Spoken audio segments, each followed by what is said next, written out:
Okay, you're watching the Fox Business Network. We're coming into the bottom of the hour. With me now is General Michael McGuire. Sir, how is it acceptable that dozens of Michigan and New Jersey National Guard troops on an extended stay in Washington, D.C., they're getting mistreated? They're many of them hospitalized. They're getting fed raw, uncooked food. I know you got to be outraged about this, and thank you so much for joining us, sir. What is going on with this story? What's happening? Well, thanks for having me, Liz. And I, like you, am extraordinarily disturbed by the images that I've seen, and I'm extraordinarily disappointed in this continuing pattern. We need to do better treating these great men and women who are citizen soldiers and airmen that were called up. And as we have treated them, we need to treat them better when they're here. I hear people argue, well, they go into expeditionary environments all the time. We're in Washington, D.C., the capital of the United States of America. We're thanking these folks in the airport. We have to do better. And I think this is a symptom of what happens when you try to mobilize 2 divisions of soldiers in less than a week after the unfortunate incidents on the 6th, and the reason I objected.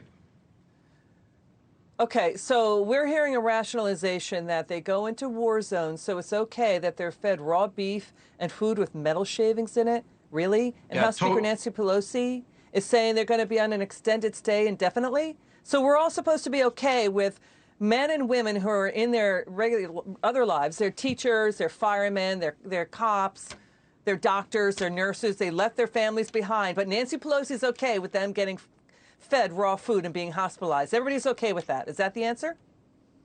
Well, I'm not sure where Speaker Pelosi comes down on this. What I'll tell you is it is unacceptable that in the nation's capital, we treat these great soldiers and airmen this way, and we have to do better.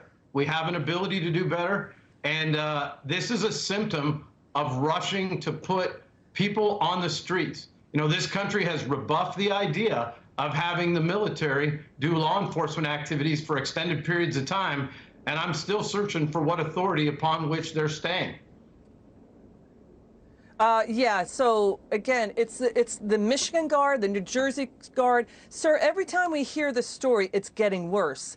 And sir, we thank you so much, General, for your service to our country. We respect and admire you for that. But now we've got Antifa reports coming in. Antifa planning riots this coming weekend, anti-cop riots. Word is they may be violent in states like Oregon. This is happening with Antifa as the National Guard gets pulled away in D.C. Your reaction to that?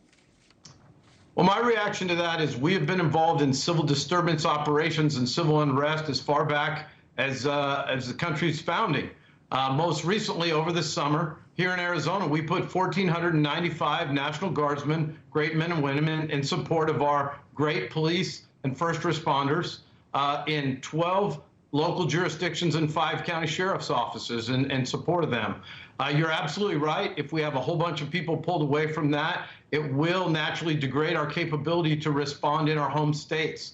That's why I'm calling on everybody to reevaluate the threat assessment there and decide, give me the authority upon which they're remaining. Yeah, and what's also degrading the national conversation is having guests going on MSNBC downplaying the riots last year, saying that they were not violent when 30 people were killed and billions of dollars in property were destroyed. MSNBC anchor Nicole Wallace did not push back on this guest. Instead, this guest went after Trump. It's despicable and unacceptable what happened to George Floyd. That's the bottom line on that. That's not the bottom line on the riots, though, saying that they were not violent when 30 people died. This is high-level, next-level incompetence on the part of MSNBC, having a guest on go unchallenged, saying that when you guys are out there fighting the good fight, trying to keep the peace, General. Your final word.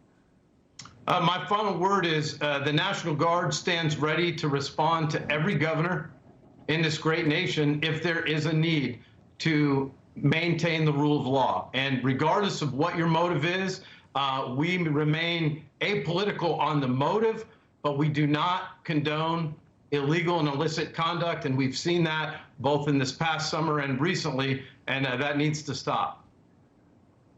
All right, General, thank you so much for joining us, and thank you for your service to our country. We appreciate it. Come back soon.